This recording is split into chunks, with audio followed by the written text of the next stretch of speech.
All right, ladies and gentlemen, thank you for tonight's meeting, coming to a meeting. Looking forward to a cool presentation from some Miami students, my favorite school. So at this time, I'm going to turn the meeting over to Mr. Timmer. All right, thank you, Mr. Mayor, City Council, and thank you to the Miami students for joining us here tonight. In tandem with the sustainability plan, the city engaged with the graduate students from Miami University's Institute for the Environment and Sustainability to explore the feasibility of a solar array field at the city's wastewater treatment plant and converting non-emergency vehicles to EV and/or hybrid options. The students are here this evening to present their findings to City Council. And with that, I'll turn it over to Adam Sackenheim, who's going to do their introductions. Thank you. Thank you, Scott. So yes, it just so happened that today was Earth Day, is Earth Day. Yeah. We didn't plan it. It just, kind of happened that way. So I'm excited for the Miami students to present to council their findings. They've worked really hard for the last 4 months on two topics that are really important as far as our sustainability initiative. And the first one that will be presented tonight is looking at the city's fleet and looking at opportunities to convert to EV and hybrid. And then the second piece is a project looking at the ability of generating solar energy on an undeveloped parcel near our wastewater treatment plant, okay? So the format of tonight, we would like the EV team will talk first. It'll be about a 20-minute presentation. I think we can ask a few questions, but I want to make sure we also save time for the second group, which will be the solar team. So I am going to introduce all 8 of the students, and then I will turn it over to them if that works for you guys.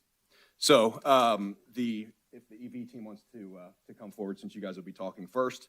The EV team is a 4-person team. It is Bridget Doherty, Brennan Testa, Catherine Urich, and Andriana Zavril, okay? And I'll let you guys go. I'll introduce the other team when we get to that. All right. Hello, everybody. Today we are presenting our electric vehicle fleet feasibility report for the city of Fairfield. We did this as part of our professional service project for our environmental science graduate program at Miami University. And I'm Brennan Testa. All right. So with that, kind of why the city of Fairfield is looking into the feasibility of actually transitioning their fleet to electric vehicles. So under your Fairfield Sustain plans, which is your 3-pillar development plan looking, again, at expanding the city of Fairfield. So under this, the most recent goals that we've received from you all was converting 20% of the non-emergency city fleet vehicles to EV, hybrid, or clean fuels by the year 2030. And then your second goal being converting 100% of those non-emergency vehicles as a part of the city fleet to EV by the year 2055. And another perk of potentially looking into these electric vehicles is currently about 17% of the greenhouse gas emissions in the city of Fairfield do come from the municipal fleet, as the findings that we've gotten from 2021. So this would also lessen the city of Fairfield's overall carbon footprint by looking into those electric vehicles. And so here we have a map we created of the city of Fairfield, and in the darker brown we show the 11 fleet sites where the municipal vehicles are spread out across. So our goal is to assess the feasibility of transitioning. Can you come up to the mic a little closer, because this is recorded and it'd be good for, there you go, good, thank you. Our goal is to assess the feasibility of transitioning the city of Fairfield's fleet to electric or hybrid vehicles. We looked at recommendations for transitioning municipal, utility, and emergency response vehicles. Our study consisted of 4 major components, the first being case study comparisons. We wanted to take a look at other cities, see how they've transitioned, if they've transitioned, what problems and benefits they've encountered along the way. Our second component is vehicle recommendations, what vehicles we think should be transitioned and to what specific models. Third are funding opportunities to take a look at how Fairfield can finance a transition. And lastly, charging capacity, how much electricity will need to be provided to an EV fleet. From this, we have 5 deliverables, the first being our final professional service project report, which is the document that composes all of our findings. The second is the case study comparison spreadsheet, where we break down what we heard in our city interviews. Third, a 20-year transition plan divided into 4 5-year phases. Fourth, a total cost of ownership Excel tool, which we use to look at the costs associated with different electric or hybrid models. And lastly, an Excel tool from the Electrification Coalition that looks at the likelihood of cost savings based on transition to specific EV models. So first we have our case studies. We conducted semi-structured interviews to gather information on fleet transitions from other cities. Ideally, we wanted to look at cities of similar size and geography as Fairfield.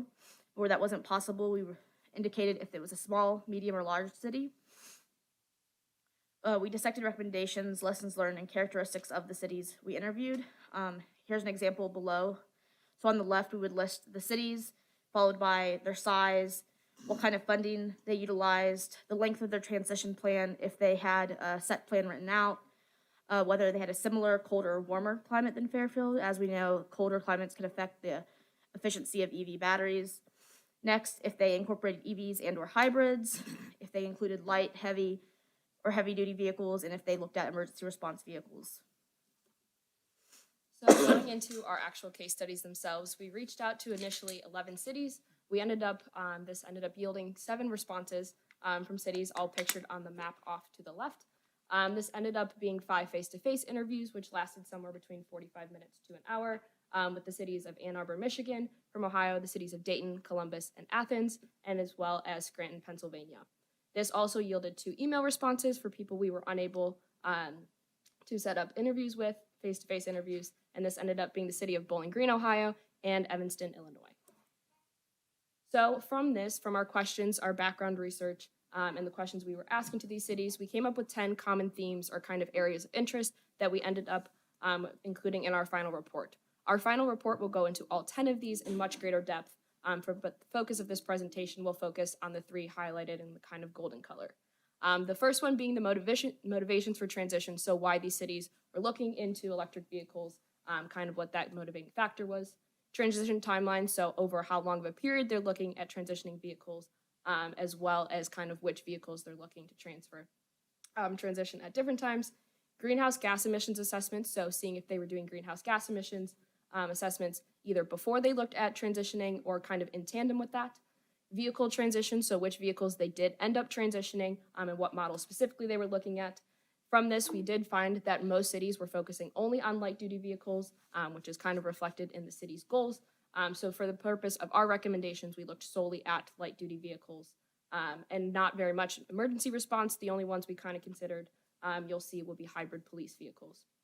Then also going to financing transitions, how these cities, if they were relying mostly on their own funding or if they were using federal tax credits, additional grants, kind of how they ended up financing the transition.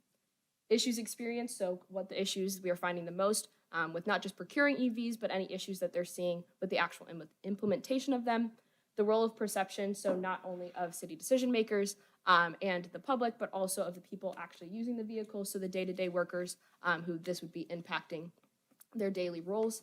Accounting for future technology, so we know that EV is a relatively new industry, is constantly changing and moving, so how these cities are actually accounting for this future technology and how they're approaching procurement.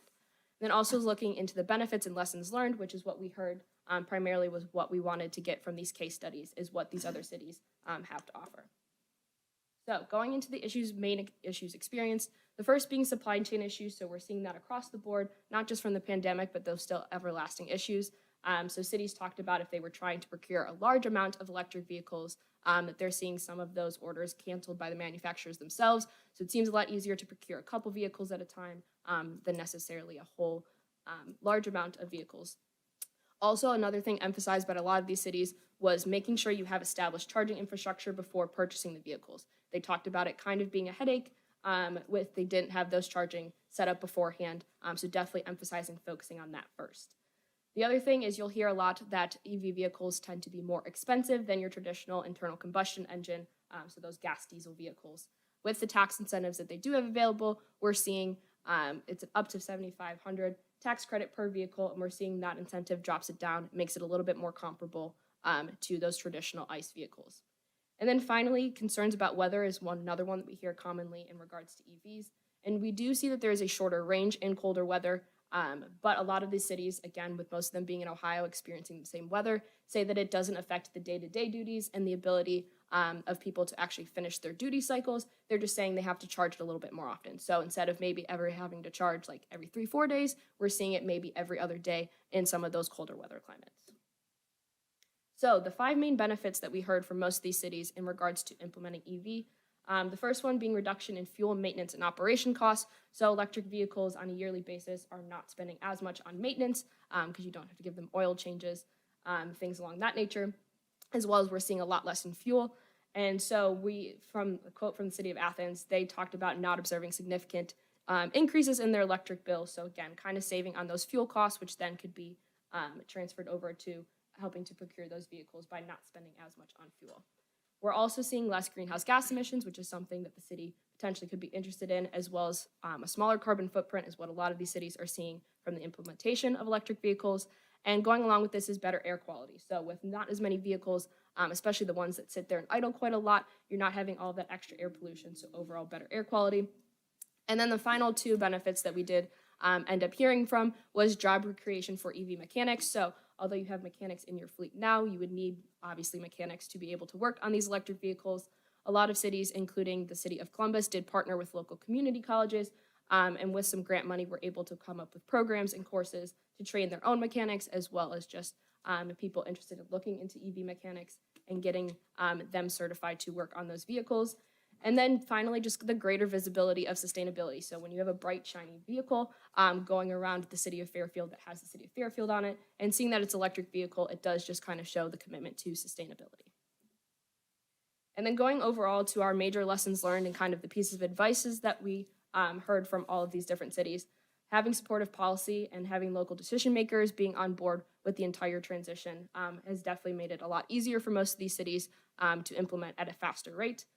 The other thing that we heard a lot of was joining coalitions. So we did reach out to Power Clean Future Ohio and Clean Fuels Ohio, which are the 2 mostly heard of in regards to helping with electric vehicle transitions. It's actually where we got our Excel spreadsheet from, was a tool that they use when they're helping other cities transition. Again, mentioning addressing charging infrastructure before purchasing the vehicles, really hammering home on that, just making sure that you're set up so you can actually use the vehicles that you are procuring. There was also suggestions to make an EV policy committee, which typically would include like somebody from the sustainability department, somebody from procurement, as well as actually the fleet manager, somebody who works with the electricity in the buildings themselves. So kind of having a multiple different people on that EV policy committee to make sure, again, that the transition is as successful as possible. And then finally, this is a quote from the city of Columbus that we really felt hit home to one of the biggest lessons learned, that although this may be a top-down initiative for the actual implementation, it is always a bottom-up sell. So again, you have to get the people who are working with these vehicles and actually using them on a day-to-day basis to be on board and see all the perks of transitioning to an electric vehicle to really see this transition prosper.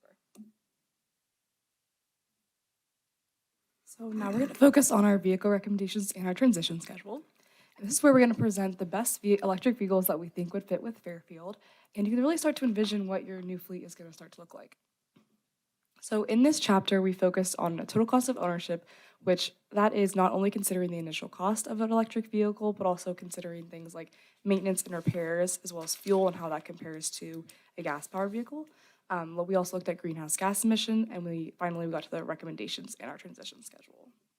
So looking at total cost of ownership first, we utilize a net present value formula, which in Excel. And I'll walk you through the Chevy Bolt, which is on that first row there. You start out with a discount rate of 10%, which is pretty industry average. And then you add in the inflows and outflows of each year. So we use it for the whole life of the vehicle, so 15 years. On the sheet, there's only shown 5, but in the spreadsheet that we can give you guys, it is 15 years. And then after that, you add it back in the initial investment. And then if you look at the bottom right row, the net present value, that turned out to be $33,000 for the Chevy Bolt. A couple things I want to point out. One is that year 1 is positive, and that is because we did utilize tax credit benefits. So that's why that one is positive and the other ones are negative. And we also did use a sensitivity analysis for gas prices as well.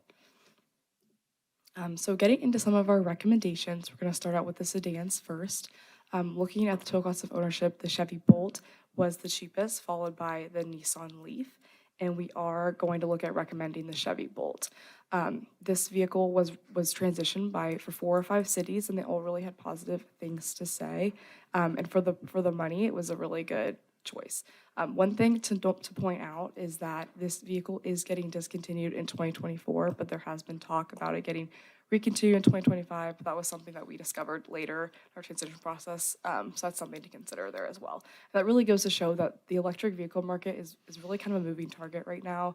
There's just a lot of moving pieces, and a lot of manufacturers are doing different things. So that's something to be considerate about. Moving to the right, looking at the mowers, none of the cities that we talked to actually looked at transitioning their mowers yet, which I thought was pretty interesting. But Fairfield currently uses Toro mowers, and we looked at their electric versions, and we found that it was a little bit more expensive and had a slightly less slower battery capacity compared to the Greenworks mower. So that's why we're going with the Greenworks mower as our recommended option. Moving on to SUVs, this is where we saw the most discrepancy within all of the cities that we talked to. Everyone really seemed to be doing something a little bit differently. So we have a couple recommendations off for you. But just looking at total cost of ownership, the Chevy Bolt EUV is the cheapest, followed by the Kia Niro, Hyundai Ioniq, Toyota, and then finally the Chevy Blazer. So getting into some of these recommendations, for our main recommendation, we are going to offer the Hyundai Ioniq. This is the cheapest SUV with all-wheel drive, and we thought that all-wheel drive was important because it is Ohio. We do get bad winters sometimes, so having that all-wheel drive we thought was important. However, we are offering another option, the Chevy Bolt EUV, because this is cheaper than the Hyundai Ioniq, but it does not have all-wheel drive. So there's a couple of vehicles that you don't think need that capability. For the price, you might want to look at that cheaper option. The third option we want to look at is the Chevy Blazer EV. I wanted to point this out. I know you guys aren't really a big priority right now. Is not like the emergency response vehicles, but Chevy Blazer did just come out with a police pursuit rated version of that vehicle. So if in the future you are considering that as an option, that would be a good vehicle to look at. And then finally, since none of the cities that we talked to have transitioned their emergency response or police vehicles yet, we didn't want to recommend an electric version. So we are going with the Ford Police Interceptor Utility Hybrid. So that is a hybrid option that we're going to present. Can I ask a question, or do you want me to wait till you're finished? Okay. So back to that other slide, the TCO, does that include battery replacement? Because aren't the batteries only typically good for 10 years? Yes, that's including the battery replacement, yeah. Okay, thank you. Okay, so looking onto trucks and vans, Fairfield currently uses Ford F-150s, and the Ford F-150 Lightning with those tax credits included is actually a cheaper version. So that is what we're going to go with. And all the cities that we talked to who are looking at transitioning trucks, they did opt for the Ford F-150 Lightning, and they had really positive responses and things that they like. They really like the vehicle, so we're going with that. And then Fairfield does have a couple larger trucks and vans, just a few. And none of the cities, there was maybe one city who had adopted one of those, but it wasn't really very common. So we looked at the Electrification Coalition spreadsheet, and they had recommendations specifically for the Fairfield fleet. So we would plug in all Fairfield's fleet, and then they came out with some recommendations. It's a pretty cool tool, and we're going to send it over to you guys. But for the larger passenger vans, they recommended the Chevy Pacifica Hybrid. And then for the cargo van, they did recommend the Ford E-Transit van. And one thing I did want to note on the Ford E-Transit van is that with some of these like larger vehicles, the battery capacity it isn't as great. So that is something to consider when looking at transitioning. Is the Chevy Pacifica that used to be a Chrysler, is that Oh, sorry. Yes, I think it are they might be a partnering typo. together on that thing, or is that not? I have to look at it Okay, again. I didn't mean to point that out, but No worries. I almost just recently bought Yeah. one, and I go, holy cow, I didn't know it was. Okay. And if all of these recommendations are taken and the full fleet is transitioned, there will be a cost savings of $1,300,000, but that's pretty substantial. Let's go back to that. It's 30 years because we transition it into, which we'll get into the transition time, but it's 4 5-year periods. So each of the life is about 15 years. That'd be about 30-year period. So our transition plan looks at replacing 125 vehicles in Fairfield's fleet with hybrid or EV models by 2045. Fairfield currently has a little over 200 vehicles in their fleet. But as my classmates mentioned earlier, we're not looking at heavy or medium duty vehicles. So in addition to cost savings, we also see a reduction in fuel consumption and greenhouse gas emissions. On the left, we have annual fuel consumption. On the right, we have greenhouse gas emissions. The first dot on each indicates our estimate for Fairfield's current fleet, and the next four represents what we estimate the fuel consumption and greenhouse gas emissions to be given our recommended fleet at the end of each 5-year phase. So we plan to see a 50.1% reduction in fuel consumption and 55.7% reduction in greenhouse gas emissions. Again, we divide this into 4 5-year phases, and we advise Fairfield to reassess at the end of each 5-year period, as the EV industry is a moving target and there are changes in what's discontinued and what's new to the market. And here we see just a picture of the 2025 to 2030 phase, just a subsection to get an idea of what our transition plan looks like. On the left, we have the VIN number and the current vehicle model in the fleet. Then we have our recommended replacement, the MSRP, and the fuel consumption reduction and greenhouse gas emission reduction we predict based on the current vehicle's usage. We sought to replace trucks with trucks, so our main replacement there is the Ford F-150, all-wheel drive SUVs with all-wheel drive SUVs, non-all-wheel drive SUVs with non-all-wheel drive SUVs, and so on. Moving on, we identified some funding opportunities for this project. First, we have some state funding opportunities. We identified some charging infrastructure grants through the Ohio, Kentucky, Indiana Regional Council of Governments Carbon Reduction Program and the community charging and fueling grants through Drive Ohio. These might not specifically apply to this project, as ours is looking at charging for the municipal fleet, but these grants are for the greater community that Fairfield can apply to. We also identified an EV acquisition and procurement grant. This also might not apply to the vehicles we are recommending, but it is a medium and heavy duty emissions reduction grant, which can provide funding for transitioning larger vehicles to electric vehicles. And then we identified some federal funding opportunities. For a charging infrastructure, we identified the SMART Grants program. The city of Columbus used this grant to start their electric vehicle transition in 2018. And then we move on to workforce development grants. We identified the Workforce Opportunity for Rural Communities Initiative and the Build to Scale program.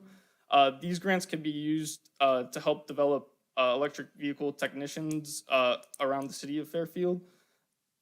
We identified one more electric vehicle acquisition and procurement grant, the Diesel Emissions Reduction Act program through the EPA. Again, this might not be for the vehicles we are recommending, but it might be worthy to look into when transitioning the larger vehicles that are part of the city's fleet. And then there's also a $7,500 tax credit for every electric vehicle purchase. The city of Columbus was able to take advantage of this by, when they were acquiring their electric vehicles, they started out with a 12-month open-ended lease to get the tax credit, and then they were able to just purchase the electric vehicles at the end of the lease. And our last major component is charging capacity. So the city of Fairfield worked with an engineering firm, CMTA, to assess the infrastructure needed to have an EV fleet and how much that would cost and the electricity required. What we did is we wanted to calculate the amount of electricity required to charge the specific vehicles that we recommended, taking the average annual mileage of the current vehicle, dividing that by the range of our recommended EV, and multiplying that by the capacity of the battery. So CMTA, they conducted the charging assessment for the city of Fairfield. They found that level 2 and level 3 chargers are required, as level 1 chargers are not feasible for a municipal setting, as it takes 24 hours to charge a vehicle with a level 1. In our city interviews, one city we talked to advised Fairfield to opt for basic chargers rather than smart chargers. The smart chargers are more expensive. They provide a lot of data, but the output isn't usable and it's overwhelming. And they said all the data they actually needed, they could get from the car themselves. And with the basic chargers, you avoid higher maintenance costs that are associated with the smart chargers. CMTA found that the total cost for infrastructure for a complete EV fleet would be $11.6 million. However, $6.6 million of that is for the Justice Center alone. But as my classmates mentioned, we are mostly recommending hybrids for the Justice Center, so the cost of our transitional plans would be significantly lower than if the entire fleet was converted to EVs. And From the chart from the CMTA quote, you can see that they recommend about 1 charger for every 2 vehicles. So given our transition schedule, the following amounts of electricity will be consumed annually by the end year of each phase. A range is given to account for reduced battery life in cold weather and variation in vehicle models, whether they have the regular range batteries or long-range batteries. And to conclude, we wanted to provide some key quotes from our interviews. These quotes reinforced making decisions based on data, making sure that you have the charging infrastructure in place before acquiring any electric vehicles, and to not be intimidated by acquiring electric vehicles, as we have seen from our interviews that they are very effective at doing day-to-day tasks in the city's vicinity. And other factors to consider include community and society impacts beyond the scope of this project. And we wanted to acknowledge everyone that helped us in this project. From the city of Fairfield, we want to acknowledge Adam Sackenheim, Aaron Lynn, and Brian Rose. From Miami University, we want to acknowledge our advisors, Dr. Amanda Bentley-Breimer, Dr. Jonathan Levy, and Todd Foster. And we also want to thank Dr. Lisa Elram that contributed on the total cost of ownership calculation. Thank you. I do have a question. You don't have to go back in your presentation, but the total cost of ownership, did you add, I like the way you laid that out over a multi-year period. Does that include the infrastructure as well, the implementation of the infrastructure along with the EVs? Is it a combined model? Okay. Okay, that would be, Adam, probably one thing we'd want to do is combine that into one holistic picture, that we look at it as we lay this out across multiple years, if council wants to do this, of course, what that would look like, what the impact, and then factor in grant applications and successes of those grants against that cost. Chris, do we depreciate car assets on our books? So there is a depreciation piece of this. Yeah, for different classes of vehicles, it's different numbers. And I would assume that factors into this conversation as well? Yeah, Over the length of time and period. I just don't know how, if it's different from an EV standpoint versus combustion engine. You know what the life expectancy of a charging station is? Maybe I ask you guys. That would outlast the vehicle? How often do those need to be changed, or do you know? Anybody? We've got them at work and we've had them forever. Yeah. Yeah, many years, they don't so- really break unless somebody. So in that case, it'd be a Drives upfront with them in the asset back. or a purchase, and it would be, unless somebody. Yeah, Okay. Interesting, I think it's great. interesting. Any other questions from anybody? I was very interested that you picked the Ford Lightning because that has gotten tremendously negative press on range. But I can see for locally here what that would do, but that got a lot of negative press. You guys probably know that, so great job. Loved it. Yeah, great job on all of it. Do we get a copy of this? 'Cause I'd like to read it. Yes, so at the end, we're going to be currently finishing up our report, and I think the final due date for that is around May 18th. So once we finish our final report, which will include everything that we've learned from those case studies and those common theme areas, as well as the most key quotes that we pulled from all of those interviews, as well as kind of all those tools and those deliverables that we talked about will be delivered to you guys. I believe we'll be sending them to Adam and Aaron, and they can forward it to you, but you will have access to all those deliverables that we listed on our slides. My son just purchased the first Cybertruck in Ohio, and he drives around town, and it is actually amazing everywhere we drive. I was with him yesterday, today, every time I've been in it. It's amazing how many people follow with him, take pictures the whole time we're driving. It hasn't caused a wreck, I can't believe it. And they actually pull into the parking lot. Every time somebody's in our parking lot, wherever we stop, people, 3, 4, 5, 6 cars pull in behind him, and they all get out and they want to look at it and all that. Today, we were sitting at Skyline Chili, and he is inside, and people are always around it. And his cameras are always on it, you know, or the vehicle has cameras. You can see the people going around it. So he was playing with the people and making it do stuff from his phone. So it was pretty entertaining. So, but that's the first Cybertruck from Tesla. It's a weird-looking device or vehicle. So thank you very much for coming today. This is very, very, very good information. Thank you. All right.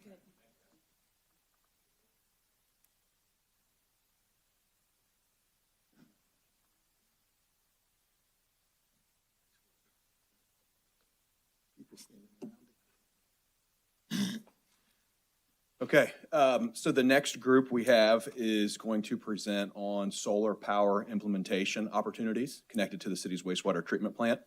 With us today or tonight, we have Jillian Hart, we have Jonathan Howman, Alden Trotter, and Colin Valentino.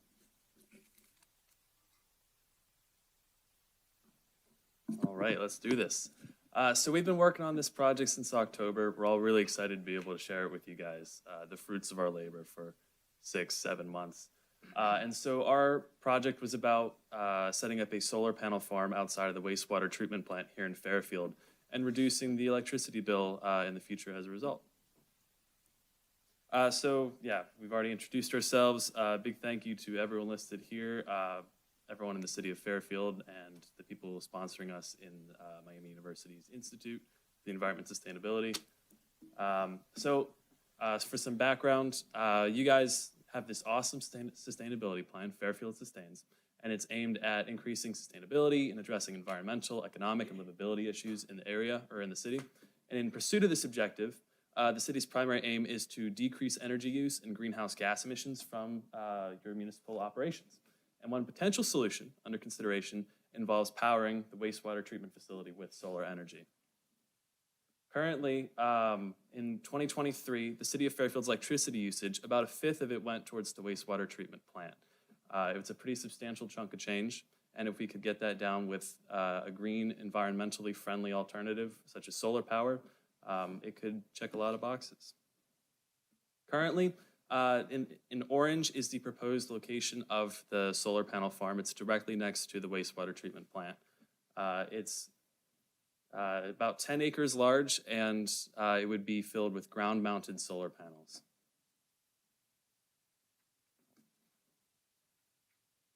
All right, so the goal of this project is to analyze all the financial, logistical, and spatial feasibility of this project. So we're going to be looking at the relevant permits, development permits, regulatory permits. We're looking at land suitability analysis. We're looking at floodplain mitigation strategies. We're looking at the total solar capacity for this plant and all the power production, and then all the cost benefit analysis and the return on investment that we can expect. And so when doing all this research, we looked at climate change models, we looked at sunlight data and solar power yield estimates. We looked at recycling strategies for these solar panels once we reach the end of the year cycle. We looked at all the grants and tax credits that we could get. We looked at financial information from other cities and other solar plants of similar size. We interviewed government officials from FEMA, from ODNR, from the Ohio EPA.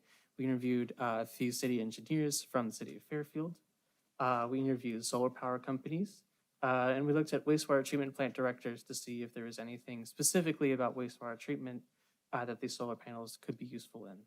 And then as for case studies, we looked at Newark, Ohio and Lebanon, Ohio, who have both already begun, and Newark has completed their solar power plan. And so for all these permits and regulations, we had to cover a lot of bases to make sure that this project could be fully compliant and we could prepare for any obstacles that might arise and to make sure that we are ready for any sort of requirement that we could find. So we looked at the Fairfield's legal code. We looked at the U.S. Army Corps of Engineers. We looked at the Federal Emergency Management Agency. We looked at the State of Ohio legal code. We looked at the Environmental Protection Agency, and we looked at Duke Energy. And so here is a list of all the regulations that we found divided into 3 categories. The planning category is all these sort of applications and permits that we could find that can be done at any time before this project begins construction or planning. This can be done within whatever sort of time frame that you want. However, the implementation section are those that need to be done directly before the project begins. They sometimes have a time limit, like once you get the application started, you have a certain number of days to begin construction. And then during the construction phase is where we're going to look at all the requirements that will only apply during or after construction.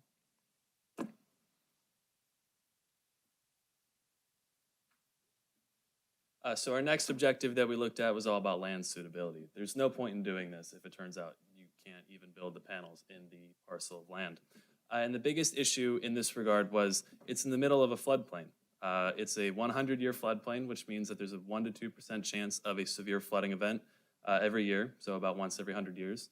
And the most recent one was in the summer of 2003, and employees of the plant were forced to take boats to get to the plant, to get to work in the morning, because the water was about 2 or 3 feet high, way too high for us to not prepare for the event of a flood for our solar panels.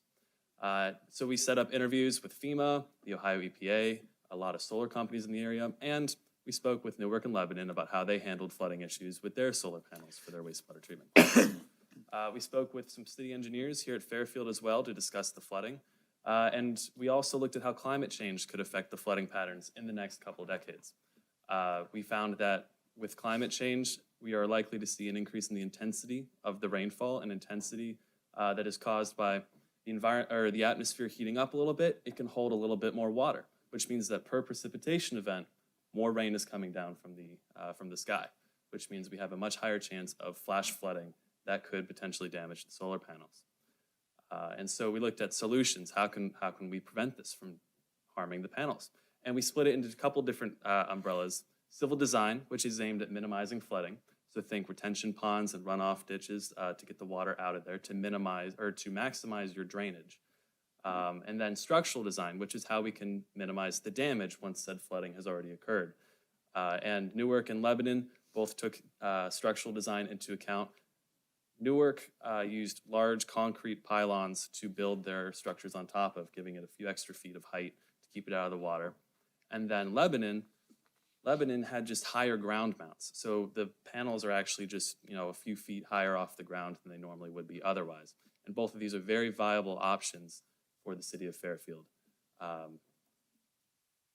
Here we have a flood map of the proposed area. This is from FEMA. And in teal, which is almost the whole thing, that's the 100-year floodplain. So right in the middle of that field is where we're thinking about putting the solar panels. And as a result, we would have to prepare for 2 or 3 feet of flooding at the worst.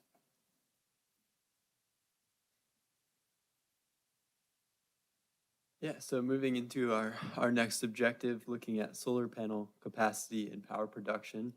So our methodology here was to estimate the power production, look at solar panel capacity as well as recycling strategies. And some of the deliverables that we had were an electrical generation document and a simulation of electrical generation. We actually did that using PVSYST, which is a photovoltaic, it's actually a software that is meant to simulate inputs into it. And then it will generate a output of how much energy that system could theoretically produce over a set amount of time. So moving into solar panel capacity, what we really were trying to look at is, most of the solar panels that are set up on these large arrays are oriented in rows. And in order to estimate the ideal capacity, we were looking at a number where the panels would not cast shade on each other and cause inefficiencies, but there would be still as much put into that space to allow for maximum energy production. So we set out to calculate that W gap width kind of in between the panels there. We used aerial imagery, module size, the axis type, whether or not it's fixed, or some panels are able to rotate either this way or sometimes double axis as well to rotate depending on the angle of the sun and the sky. And then, of course, the geographic location. So some example inputs that we used were we used the SunPower Solar Series A panel, which has a 40-inch width and a 72-inch height. This is a fixed axis panel, and then it's located on the proposed site.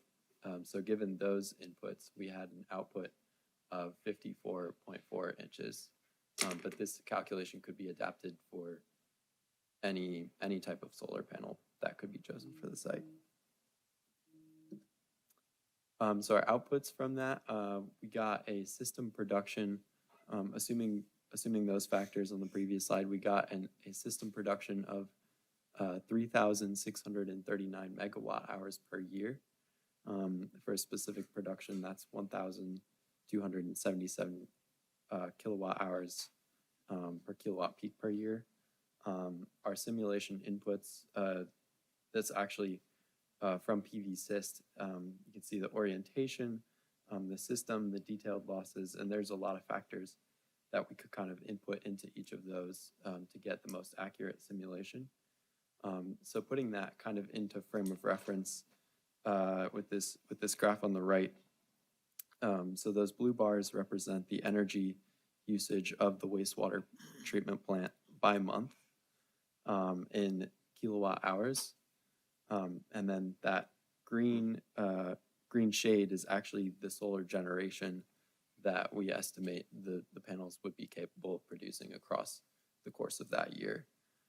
So they would actually be slightly overproducing during the months, March through October, and then November through February, they would be slightly underproducing. But even during November, December, January, February, they would still overall produce 75% of the wastewater treatment plant's needs during those months. And then finally, taking a look at some recycling strategies, we found that glass accounts for about 75% of these panels by weight, and it's fairly easily recyclable. There's some industries that are already designed, set up to accept glass. And we found that aluminum, copper, and the plastic components also were somewhat easily recyclable, certainly more so than the other materials that we found, such as lead and cadmium, which are hazardous. And we also found as another challenge that even though some of these materials are currently recyclable, there's a lack of actual industry-wide recycling due to some of the expenses associated with them, and most of the solar systems haven't reached the age yet where they need to be turned off or recycled. So most of the interviews that we spoke to found that they were actually just going to landfill their panels. So recycling could be a more expensive option. And in terms of kind of a lifespan, the panels have roughly a 30-year lifespan with the, well, I'll advance to the next slide, and then an annual degradation rate of 0.45%. The inverters have a lifespan of 15 years. So some electrical design recommendations that we found were that the inverters should be in string. So that's as opposed to having an inverter on every single panel. They're wired in string so that there's one string inverter for an entire row of panels. We found this in our interviews with Butler Rural Electric and the director of power delivery engineering, Ben Wilson. And then we also found fixed axis panels would be the most efficient option from our interview with Nicholas Still. And of course, elevated electrical systems as well to get them out of those, out of that floodplain area. Thank you, John. Hello, everyone.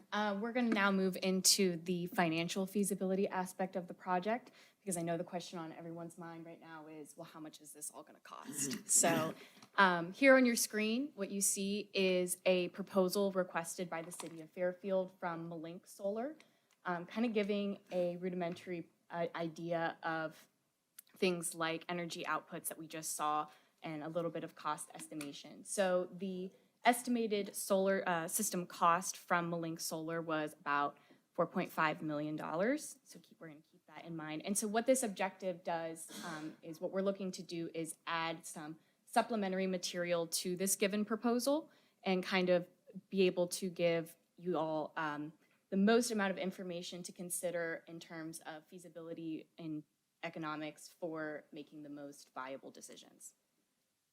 So here's the methodology that we used when calculating the ROI to, again, ensure that we're encompassing all possible factors in terms of costs. So that's adding up all of the initial costs and then applying tax credits and other incentives, then looking at annual energy costs, and then calculating your payback period, then lifetime savings, and eventually your ROI.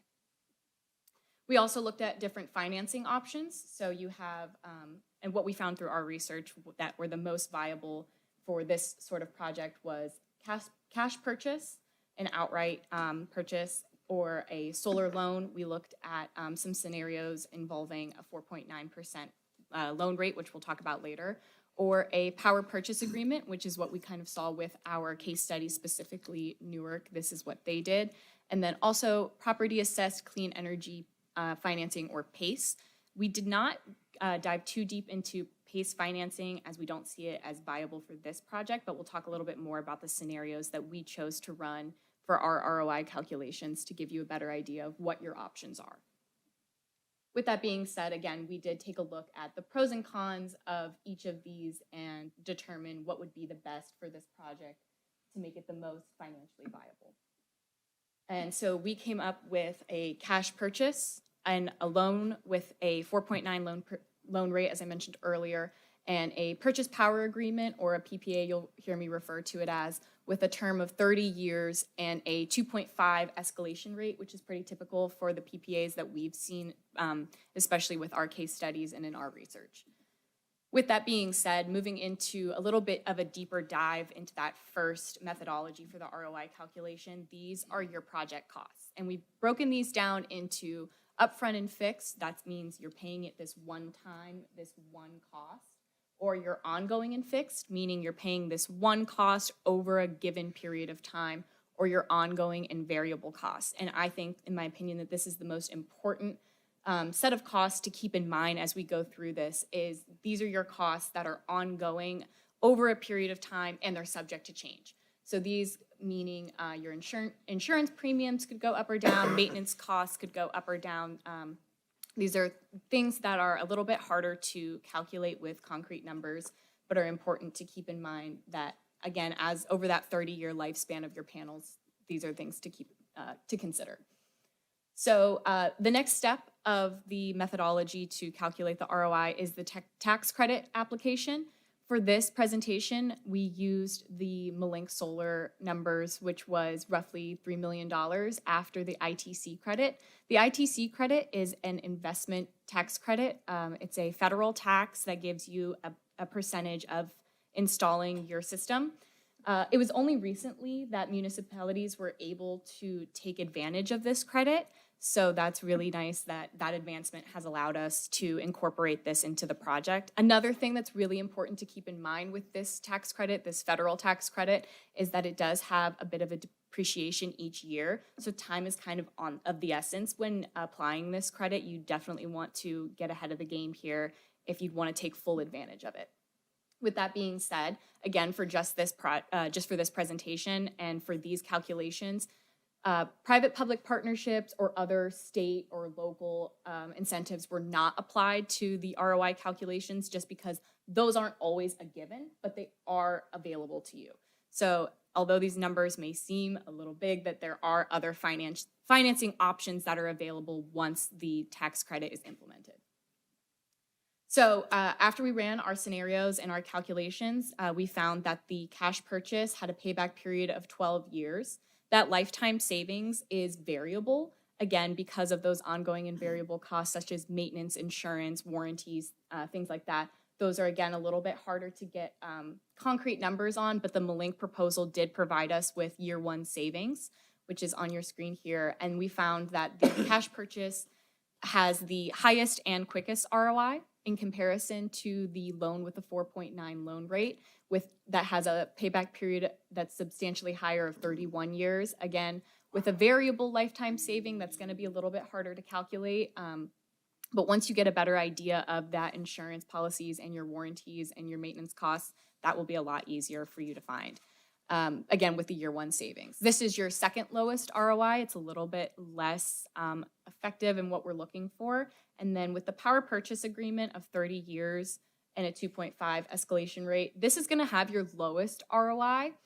But it's not going to have any upfront costs or out-of-pocket costs to the city. This is what, again, Newark did that we found in our case studies. But our final recommendation to you all would be to go with the cash purchase with the loan rate with 4.9%. Again, your initial investment is roughly $4 million.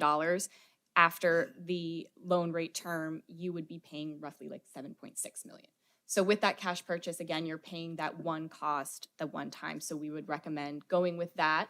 With the power purchase agreement, the involvement of an additional party that in that agreement is not necessarily viable for what we're looking for in this project. I think that what the city might be wanting more is a little bit more independence and ownership over the array. So again, the cash purchase is your best for financial independence and ownership.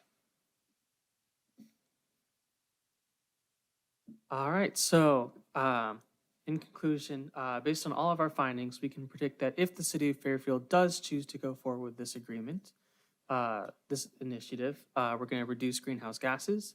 We're going to reduce emission costs from wastewater operations. We're going to increase sustainability overall and progress towards Fairfield's sustainability goals. We're going to reduce the long-term costs of wastewater treatment plant operation. We're going to see long-term economic benefits, negligible negative environmental impacts. And we might be serving as an example for future cities who might cite Fairfield in their proposals. All right, and so thank you again to our advisors who couldn't be here with us except for Todd. Where is he? Oh, there he is. And we'd also like to thank again Adam Sackenheim for providing guidance, and Aaron Lynn for helping us throughout this whole project, and for all of our interviewees who have been very helpful for gathering information and putting us in the right direction. Thank you very much. I have a question. Yes. I don't know, you may not know the answer to this, and that's fine, but in the other municipalities that you got information from, with these panels being mostly glass, is there an issue with weather, like hail and wind and things like that? I mean, they're built to be able to, operate in pretty tough weather conditions. It's, about the same sort of strength that you would expect from, I think, like a car window. It's about the same sort of tempered glass. And so most hail events, it would take a really serious one to damage the panels. Okay, and did they say if their insurance premiums went up significantly or no? Or did you even explore that? So Newark, Ohio, is in a power purchase agreement, so they don't operate the solar plant. They just simply get the benefits from the reduced cost electricity. Lebanon, Ohio, is still in construction, so they haven't seen any of those changes to insurance premiums yet. I will say, though, with some of the solar companies that we interviewed, one out of California, when they were talking about severe weather events, that their insurance premiums were something that they considered, not something that they were necessarily worried about, but it is something to consider in areas that have really bad weather events. I don't think necessarily for this project that would be something that is going to extremely alter the economic value. Thank you. How does the purchased power agreement work from, do we lease the land to the company? Do they? We do. It's pretty much like hands off from the city of Fairfield. Whatever solar company you decide to go forward with, would build, operate, do all the maintenance costs, and they would get their own benefits from producing power and selling that to the electrical grid, and then they would also give you a much lower discount, a discounted rate compared to like what Duke Energy would provide, because it's for that on-site location. Yeah, so we would enter into a 30-year agreement with them for the property. They would have full use of the property, as well as they would have the outlay of all capital and operating costs for that, correct? Yes. With that being said, though, again, like that option would have your lowest Sure. ROI, and it would have, but you don't have those upfront costs, and then there's really complicated buyout options with the Yep. power purchase agreement. Okay. And so that's why we would recommend the cash purchase. But it is an option, and that is what, again, Newark went with, and their array was a lot smaller than what this project. What's the cash out on that? I'm a little lost on the purchase power piece, because from a return on investment, what's the issue there? Well, I think the lifetime savings is just less. It's just the opportunity. The lifetime savings is Okay. less, yeah. I mean, if the city's willing to invest, $4 or $5 million in this array, and we can calculate over the next 30 years the total savings. Sure. And so those savings are gonna be diminished if we're entering into a purchase agreement with a supplier, because Yeah. they're gonna make money as well, right? From like 4 cents a kilowatt hour down to 2 or whatever that might be. That's correct. But what I'll say, and I think they did a great job of highlighting this, is the new federal rebate, that 30% rebate, which cities never historically have been entitled to. They get it. That can be a game changer when we start looking at the economics as to whether or not, I've talked with some folks, I think the students have talked to some folks that if, cities had an opportunity to do it over again, people that are further along in the process, some municipalities that have gone with this power purchase agreement would have built it, owned it, operated it themselves, because the lifetime savings are much better with the first option. Thanks for the details. Appreciate it. Great job. Hey, guys, I want to give you a big, for the benefit of the people in the audience, we started a meeting at 6 o'clock. It's called a city manager briefing. And these are Miami University students that did a big 1-hour 57-minute presentation to us on our EV vehicles and also sustainability plan for solar panels to run our water and wastewater treatment plant. So I'm going to, two things. I'm going to give you a big round of applause. I'm sure this council will do that. But you guys did this was a fabulous presentation, guys. I love it. Secondly, I'd like for all of you to stick around for a picture, and if council members, anybody up here on staff, I'd love to get a big picture with you guys and all of us. Is that okay? Absolutely. Can we get that? Cool. Let's do that right now. We're done, aren't you? You want all of us? Okay.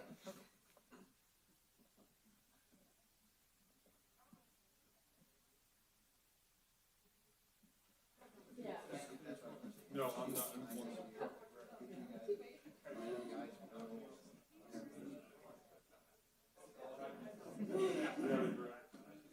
Well, not too much fun to be hiding.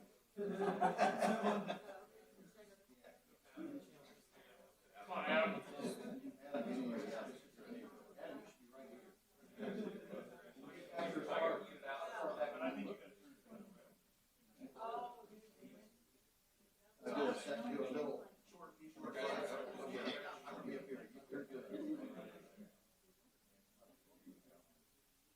I mean, it's fine, keep on coming, Jim. Hang on a second, hang on.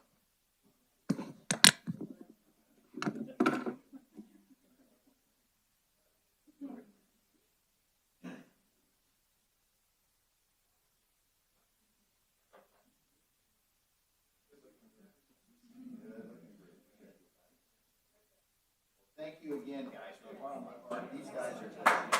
You guys are amazing. Thank you, thank you.